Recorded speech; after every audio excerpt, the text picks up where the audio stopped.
Hello everyone, welcome to our new blog. কেমন আছো তোমরা? আশা করছি সকলেই অনেক ভালো আছো, আর আমিও খুব ভালো আছি। সকাল থেকে আজকের কিছু ভিডিও ক্লিপ তোমরা আগের ভিডিওতে দেখতে পেয়ে গেছো, আর এখন আমি শুরু করছি ভিডিওটা। বাজে 3:30। স্নান করেছি অনেকক্ষণ আগেই, উঠে ঘরে একটু বসেছিলাম, ধীরে ধীরে বৃষ্টি হচ্ছিল। তো তারপরে বাইরে বেরোবো করতে করতে এখন বাজে 4:15। এখন বাইরে বেরিয়েছি। তোমার দাদাভাই ফোন করলো, নদীতে মাছ হচ্ছে, ওকে খবর দিয়েছে পৃথা ফোন করেছে আমাদের ও বাড়ি থেকে খবর পেয়েই।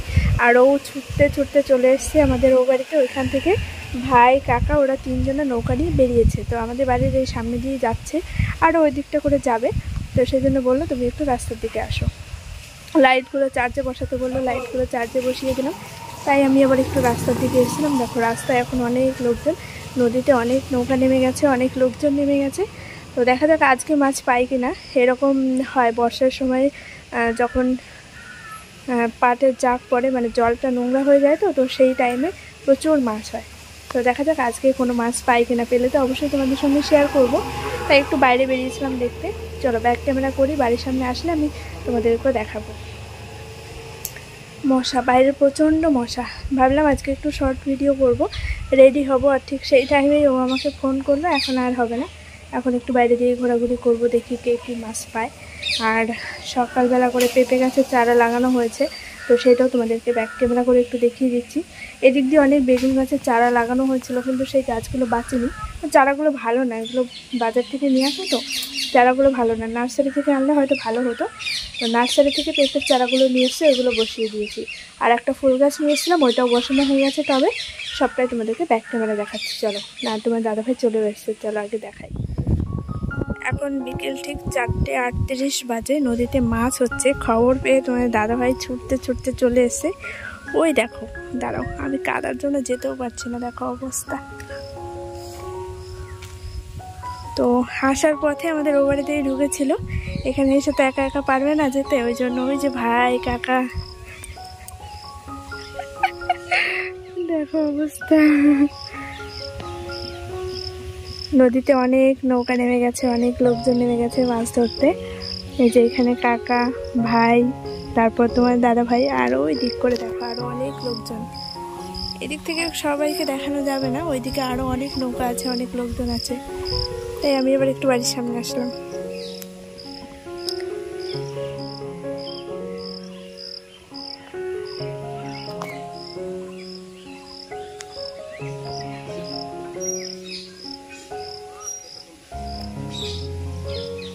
কত দূর যাবা ওইদিকে?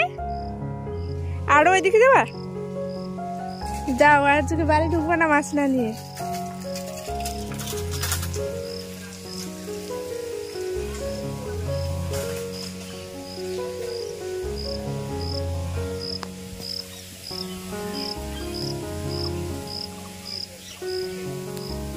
এই দেখো সবাই মাছ ধরতে নেমে গেছে, ভালোই লাগছে দেখতে।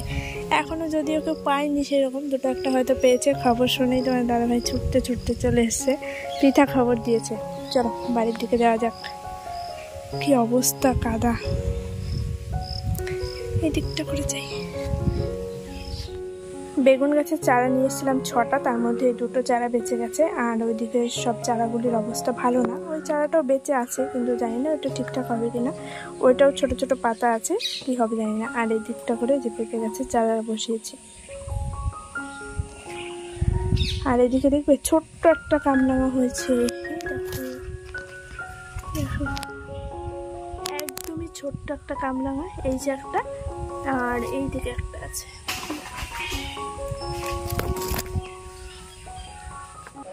সেই বিকেলবেলায় ব্লগ শুরু করেছি, তারপর আর তোমার সামনে আসা হয়নি। এখন বাজে 8টা। আমি সন্ধ্যেবেলায় সন্ধ্যাটা লাগিয়ে দিয়ে বসেছিলাম মেশিনের কাছে।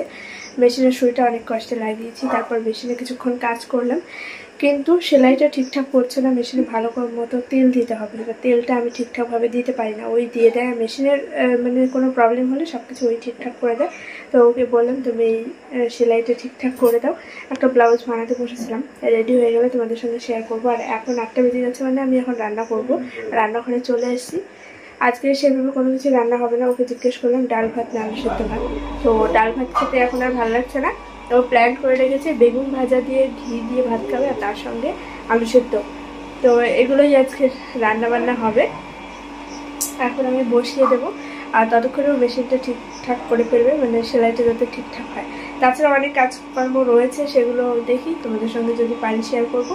আর ও আসার পথে বাজার করে নিয়ে আসলো, তো ব্যাগ ক্যামেরা ব্যাগের থেকে সব বের করে নিলাম। 1 কিলো মতো আলু, আর এখানে রয়েছে শুকনো লঙ্কা আলু সেদ্ধ মাখা করার জন্য।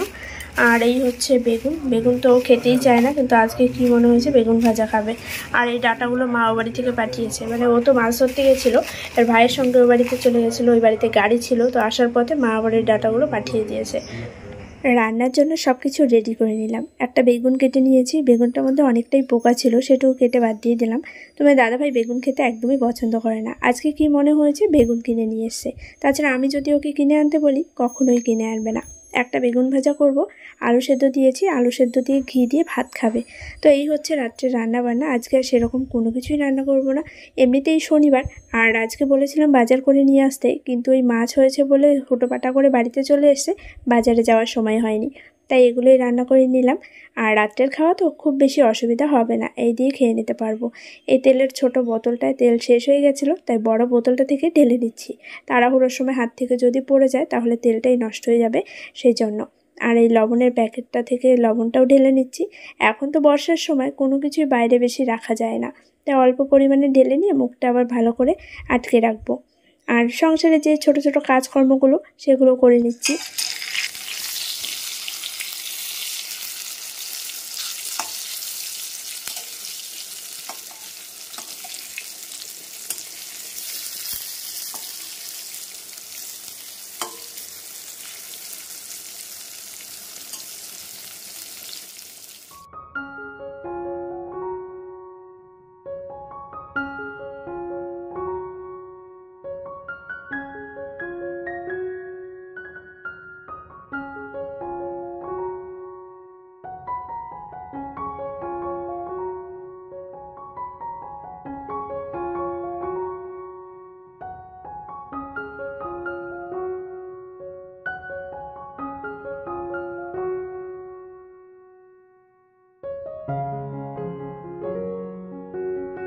আজ একটু অ্যালোভেরা জেল লাগিয়ে নিয়েছি। তোমরা আমার ডেইলি ব্লগ দেখো, কিন্তু কখনোই দেখবে না যে আমি মুখে কোনো ক্রিম বা কোনো কিছু ইউজ করছি বা নিজের জন্য টাইম দিচ্ছি বা কোনো রকম স্কিন কেয়ার করছি। তো আজকে মনে হলো একটু অ্যালোভেরা জেলটা লাগাই, এটা আমার স্কিনের জন্য ভীষণ ভালো। তার কারণ হচ্ছে বিয়ের আগে আমার একবার এই প্রবলেমটা হয়েছিল, মুখে বড় বড় পুরো র্যাশ বেরিয়ে গেছিলো, এমনভাবে চাকা চাকা হয়ে গেছিলো, মনে হচ্ছিলো যেন চুলকানি হলে যেমন একটা সে দাদের মতো হয়েছে সেরকম লাল লাল হয়ে গেছিলো পুরো মুখটা। তো তাই জন্য স্কিনের ডক্টর দেখিয়েছিলাম, আর সেটা দেখানোর পরে ঠিক হয়েছিল। কিন্তু স্কিনের ডক্টর দেখাতে গেলে অনেক মানে ক্রিম দেয়, অনেক রকমের প্রোডাক্ট দেয়, যেগুলো সবসময় ইউজ করা আমাদের পক্ষে সম্ভব নয়, অনেক একটা টাকার ব্যাপার।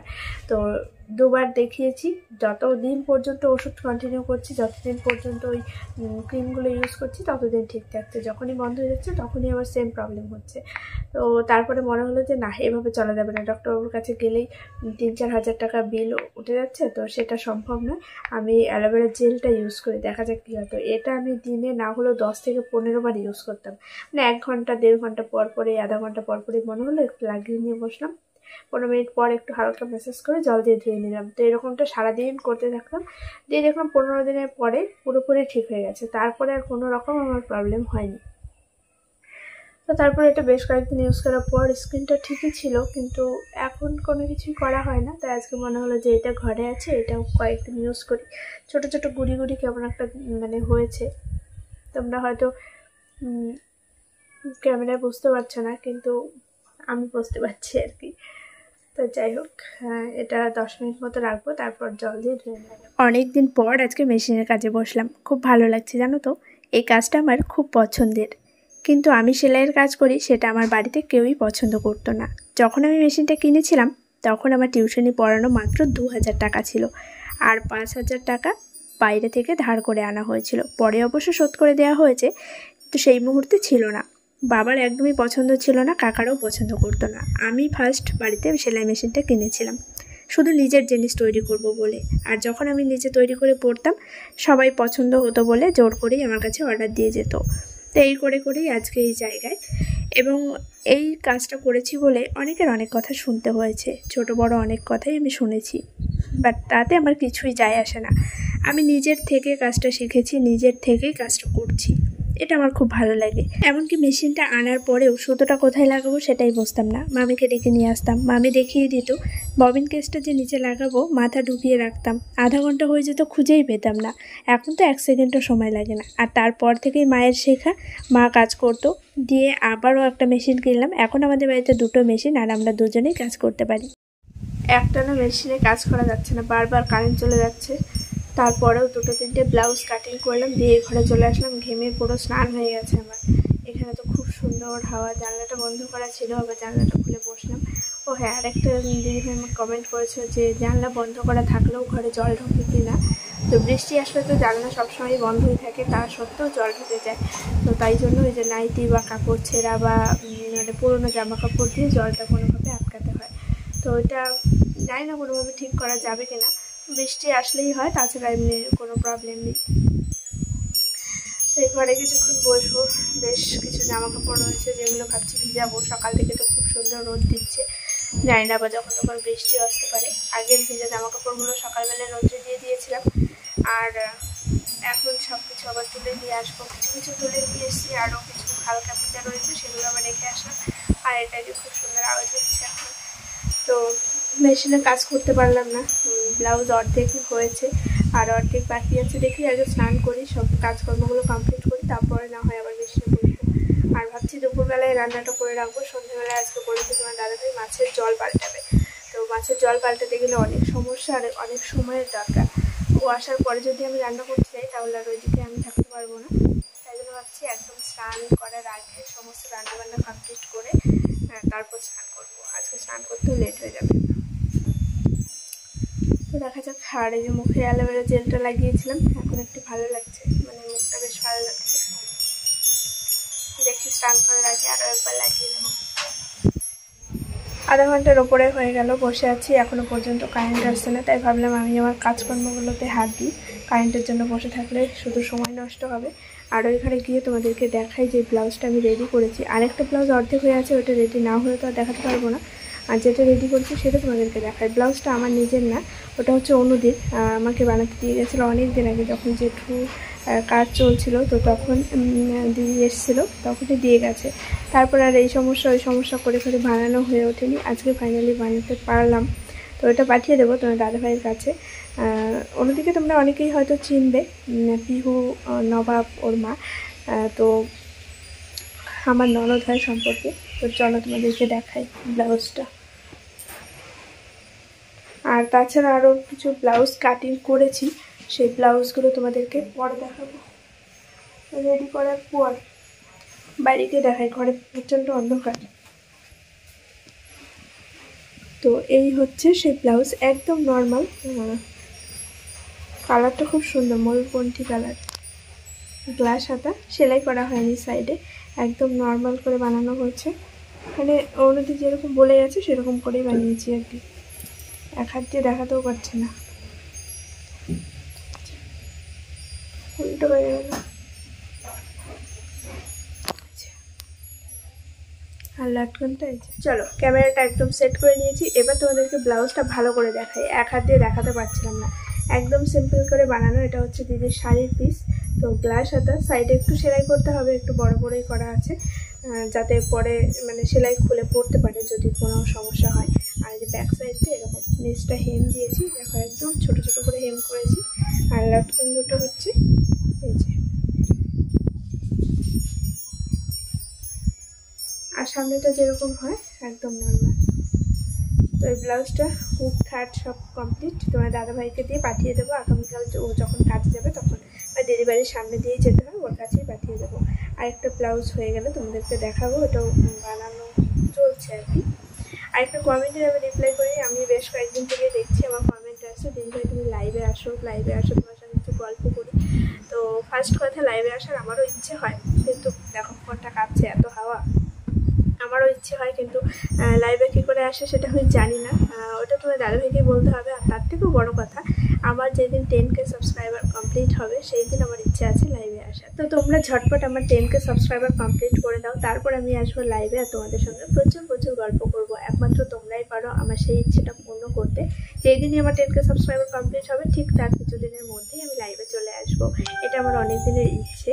তাছাড়া আমি অনেককে দেখেছি 1K সাবস্ক্রাইবার কমপ্লিট হলে সেলিব্রেশন করে, ফার্স্ট পেমেন্ট পেলে সেলিব্রেশন করে, কিন্তু কোনোটাই আমার হয়ে ওঠেনি, সেটা তোমরা সবটাই জানো। এমন সময় আমার জিনিসগুলো হয়েছে, ঠিক সেই সময় আমার এমন পরিস্থিতির মধ্যে দিয়ে গেছি যেগুলো আমার করা হয়ে ওঠেনি। আনন্দ ফুর্তি, সেই উৎসবের মতো যে আয়োজন সেটা আমি করে উঠতে পারিনি। তো ইচ্ছে আছে খুব তাড়াতাড়ি তোমাদের ভালোবাসা পেয়ে যদি আমি 10K সাবস্ক্রাইবার কমপ্লিট করতে পারি, সেই দিন সব কিছু মানে পূরণ করব। তো তোমরা আমার পাশে থাকো, যারা যারা চ্যানেলটি সাবস্ক্রাইব করনি ঝটপট চ্যানেলটিকে সাবস্ক্রাইব করে দাও এবং ঝটপট আমার মনের এই ইচ্ছেটাও পূর্ণ করে দাও। চলো আজকের মতো ভিডিওটা এখানে এন্ড করছি। দেখা হচ্ছে আগামীকাল নতুন একটি